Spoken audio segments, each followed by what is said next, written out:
What do we think? What do we think? We got a new spot. Let me know what you think of the setup so far. I kind of like it, but let's go ahead and talk about your guys' hot takes. First up is Stars, who says, my hot take is that I think Nintendo Switch Sports makes look better than the Mii's, and I honestly prefer them. Too bad Switch Sports sucked. This is honestly one I can kind of agree with to an extent. Yes, the Switch Sports mates look better. They have arms and legs. They're a lot more high definition than the Mii's, but Switch Sports did kind of suck. I'm not gonna lie. I'm gonna give this one a 3 out of 5 on the spicy scale. Sylvie says, screw it, I'll say it. Mario and Luigi Dream Team is the best one in the Mario and Luigi series. I'm not sorry for this opinion. I am not familiar with the Mario and Luigi series at all. I've never played any of those RPGs, at least to completion before. So I'm not necessarily know how the community ranks these games, but I'm guessing based on this comment that Dream Team is a rather lowly ranked game in all of the Mario and Luigi series. But because of this opinion, I don't know much about it. I'm gonna go 2 out of 5 on the spicy scale. SDW says Paper Mario Color Splash is the best Paper Mario game. Yeah, it isn't like the older games, but it's charming in its own way, and it's too overhated because it was on the Wii U. So this one's interesting as well. Color Splash definitely very overhated because it's on the Wii U. Again, N64 and Thousand Year Door are the 2 most popular Paper Mario games. I've never played any of the Paper Mario games, but I'm gonna go 4 out of 5 because I do know that Color Splash is a very hated Paper Mario game and not a lot of people like it, but this one definitely seems to be on the more unpopular side. Coco Z says the hate on Fire Emblem characters in Smash is overblown. 8 is a lot, but 2 of them are Echo Fighters, so in reality there's only 6. Most do not play the game. Most more of the games have a large amount of main / important characters throughout the series compared to Zelda or Kirby, which just repeat the same few characters for each installment.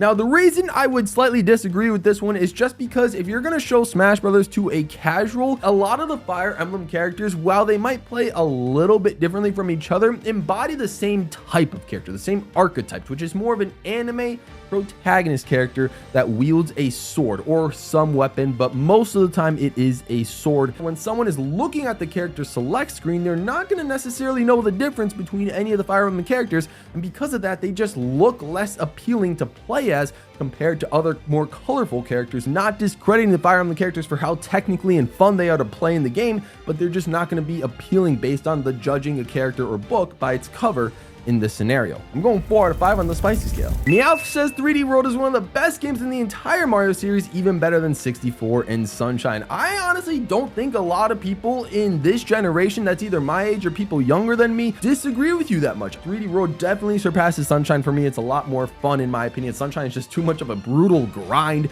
And 64, yes, it is iconic. However, the camera controls did not age well, neither did the graphics that much, so I can completely understand this take.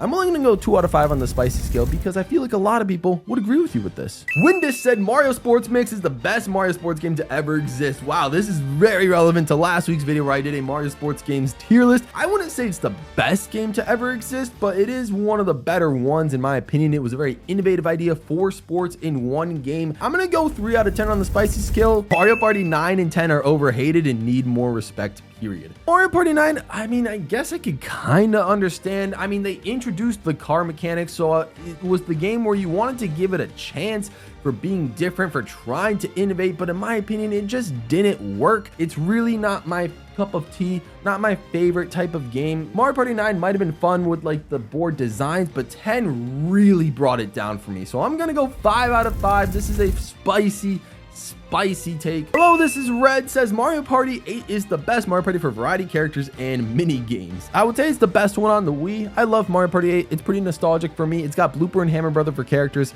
but for me, nothing really beats the GameCube ones. 5 and 6 are my bread and butter, and there's probably people that are slightly older than me that would go with 2 and 3 as their favorites. So 8, I understand. Maybe it's just the generation you grew up in. Being a couple years younger than me is my assumption. I'm going to go with 2 out of 5 on the spicy scale because I think a lot of people would like Mario Party 8 as their favorite. Lazy Plushie says Breath of the Wild is boring. I liked it for a few hours, but after that, I felt like I was never getting anything done. That's just kind of the nature when it comes to Breath of the Wild. It's a really heavy open road exploration type of game with a lot of just roaming around and not doing much. A lot of AAA games are kind of like that nowadays. I do think there's going to be a lot of people with that exact same type of take, whether they're going to talk about Breath of the Wild or Tears of the Kingdom. I'm going to go 2 out of 5 on the spicy scale here because I do know quite a few people that are not fans of Breath of the Wild. More like a warm take, but Legends Arceus is the best Pokemon game. I've never played any of the Pokemon games to completion. execution. I would go 1 out of 5 here on the spicy scale just because I have heard really good things about Legends Arceus and no like real hatred towards it. Salty Toad says the Mario baseball games, except for Baseball and Sports Superstars, are the best Mario sports games. Again, I'm going to go 1 out of 5 on the spicy scale. I think a lot of people are in unison with the fact that Mario Superstar Baseball on GameCube and Mario Super Sluggers on the Wii, especially Sluggers, are 2 of the best Mario sports games to ever exist. They have the most characters out of almost any Mario game out there. And if you are a Mario sports fan, you definitely got to play the baseball games. Not a hot take. 1 out of 5. Sam Regan ranked Zelda 3D art styles from best to worst. We got Breath of the Wild, Tears of the Kingdom as their favorite, then the Wind Waker HD, and then the Wind Waker as their second, third for art designs, then Skyward Sword HD and Skyward Sword, then Link's Awakening, then Ocarina of Time and Majora's Mask, and then it goes down from there. Not a bad take. I do like the Breath of the Wild and Tears of the Kingdom art styles, and then the Wind Waker ones are interesting. I guess it really depends on your personal preference. You know, the cartoon Link style can be kind of fun, so I like the charm in that. I'm gonna go 3 out of 5 on the spicy scale just because, you know, you got the Ocarina of Time, Majora's Mask. They're a bit more polygonal, so I can understand them being slightly lower on the list. There's nothing too crazy here. Axelot says Pokemon Scarlet Violet's the best Pokemon game. It's not even that close. It doesn't run well and it doesn't have good graphics, but the gameplay, new Pokemon, and story are my favorites in the franchise. Again, a game I've never played before. I've not played much of the Pokemon games, but I do want to give them a chance one of these days. And I've heard these types of reviews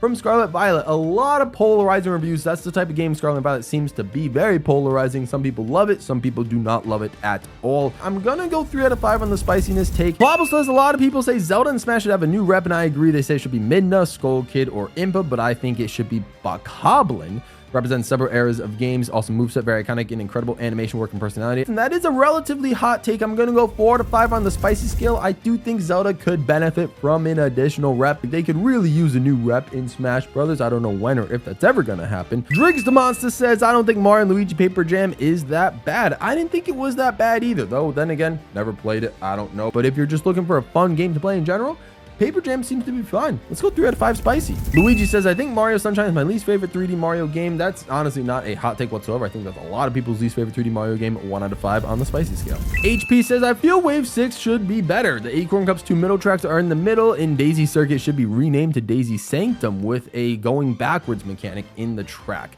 I don't understand why reordering the tracks in the cup matters that much. I think it's perfectly fine to have DK Mountain and Daisy Circuit. It doesn't, you know, really matter to me, but if it matters to you, that's understandable. And Daisy Sanctum, that doesn't make sense at all. It's a retro track, so it's going to take the name that it took in Mario Kart Wii, Daisy Circuit. If you think Daisy Circuit in Mario Kart Wii itself should have been named to Daisy Sanctum, that's a whole different topic. It's an understandable take. I'm gonna go 2 out of 5 on the spicy scale. I don't think that's anything too crazy. Rogue 3 says Mario Kart Wii is overrated. I still like the game a lot, but I feel that it's talked about too much and it overshadows a lot more the other good Mario Karts like Double Dash 7 and DS. Again, I think this just goes back to the fact that Mario Kart Wii just has such an everlasting community that are just pumping out mods and custom tracks and online modes and features for the game that even DS and 7, while they're having that as well, it's nowhere near to the level and extent that Wii is doing. And Double Dash, while it does have a strong speed running community, that's really about it. I love all of those games. They're all really fun, and I can understand Mario Kart Wii being overrated, but I'm just going to give this a 2 out of 5. It's a respectable take. Ritz Games says Super Mario 3D Land is the strongest 3D Mario game. The levels are very interesting and absolutely not basic. He used the word strongest instead of the word favorite, so this just makes me think that Mario 3D Land is one of the more overlooked games in the series and has a lot of strong visual features that allow creative level design to occur. I'm gonna go 5 out of 5 on the spicy scale. It's a strong Mario 3D game, but I don't think it's the strongest, especially with how 3D World leveled up that concept and took it to whole new heights.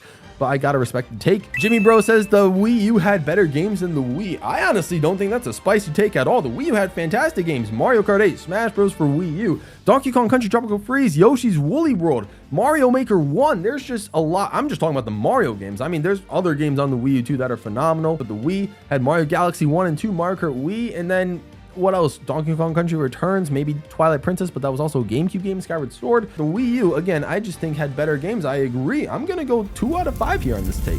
Volvco says, hot take, I think Tears of the Kingdom actually had too little development time, and even though it's a sequel, I think it becomes too derivative at some point in the playthrough. The only pace changes when you either above or below the main road, but coincidentally, these areas are developed way less than the ground, which already takes a lot from Breath of the Wild. That's kind of, I guess, the whole point of the sequel is for it to stay within the same realm as Breath of the Wild. I've never played both of those games fully before, so it'll be interesting to find out whether one is really derivative of the other. But I do think Tears of the Kingdom might have done different enough with the sky and ground mechanics, even though they might not be as fully developed. I don't think they necessarily needed to be because of their innovative designs. I'm gonna go 4 out of 5 on the spicy scale. It's not a super spicy take, but it is pretty spicy. Fire Yoshi says Mario Party 10 isn't that bad of a game. I still think it had a lot of charm and has very appealing art style with good board design for the type of game it is. That's a 5 out of 5 take. Mario Party 10 is garbage. Eagle Lay says, I think Paper Mario 64 is better than Thousand Year Door. I think Thousand Year Door is the perfect sequel to Paper Mario 64, but I like Paper Mario 64 more,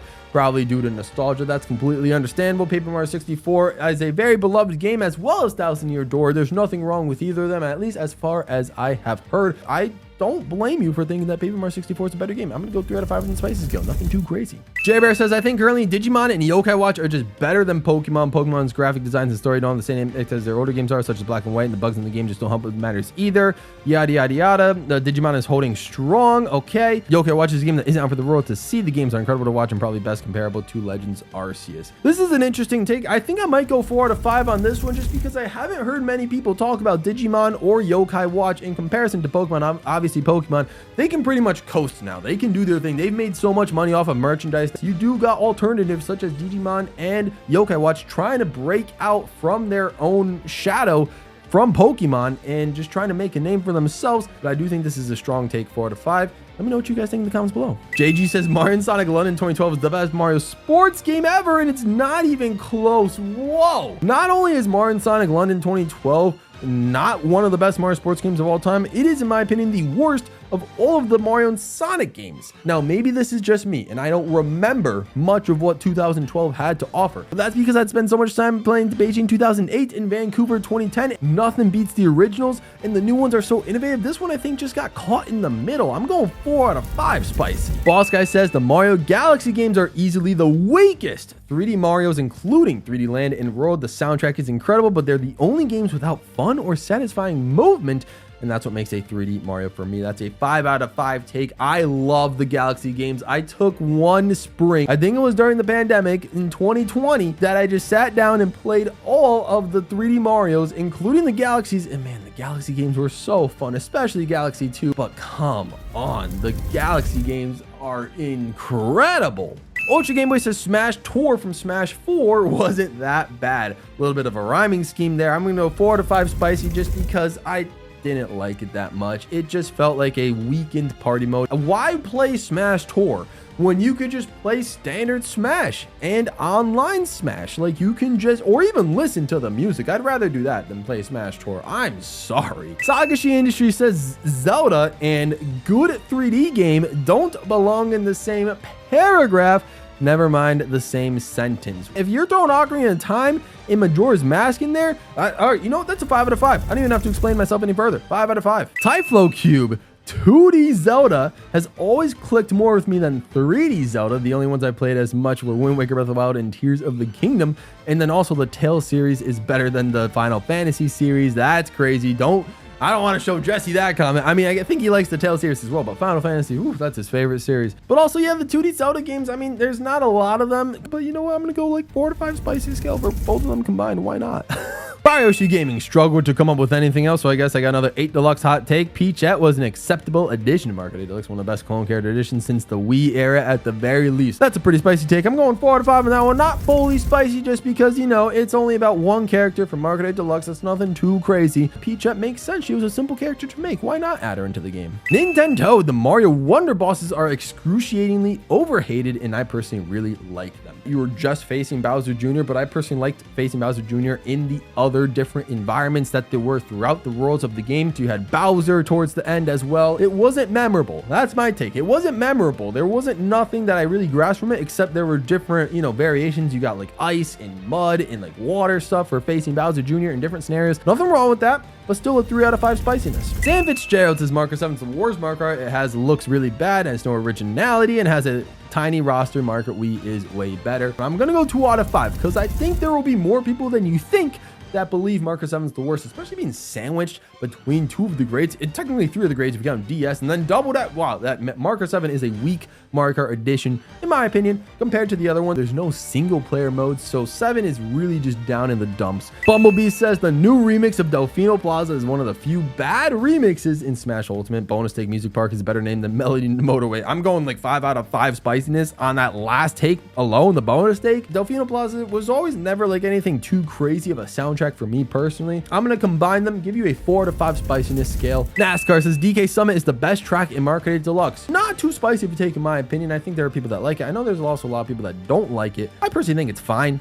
I'll go like 2 out of 5. Benzanar says the Zelda series should have ended at and the Master Sword sleeps again forever. But then you gotta realize that Nintendo just needs to print that money. If it's gonna rake in a lot of that dough, they're gonna feel so inclined to make another entry into the series and find some way to make it relevant and have you play the game again. 4 out of 5 spiciness makes a lot of sense, but you know it's Zelda. They're gonna make more games. Like there's no way it's gonna stop at a critical point. As critical in storybook of an ending that is, you're not gonna stop there. Random Afella, Soji 2014 is the best Mario and Sonic at the Olympic Games game. It's a pretty good one. The other ones are just so much better. I like Sochi's fine. It's got nice graphics because it was on the Wii U. It was pretty high definition. But like that's about it. 3 out of 5, nothing crazy. Liam, Sword and Shield are underrated. When I was in college at one time, I bought Shield, played it for about 10 minutes, gave it to one of my friends, never saw the cartridge again. And you know, that's fine. I really don't care. I don't need it. I don't want it. I told him to keep it. 3 out of 5. I feel like that gets talked about a lot. It doesn't seem like that's that hot of a take anymore. I've got so many other hot takes that I'm going to save the rest for next week's video. If this video gets 100 likes, I will release it next week and you guys will get to see the rest of the hot takes. And if you didn't see your comment on here, maybe give the video a like so you could potentially see your comment in the next video.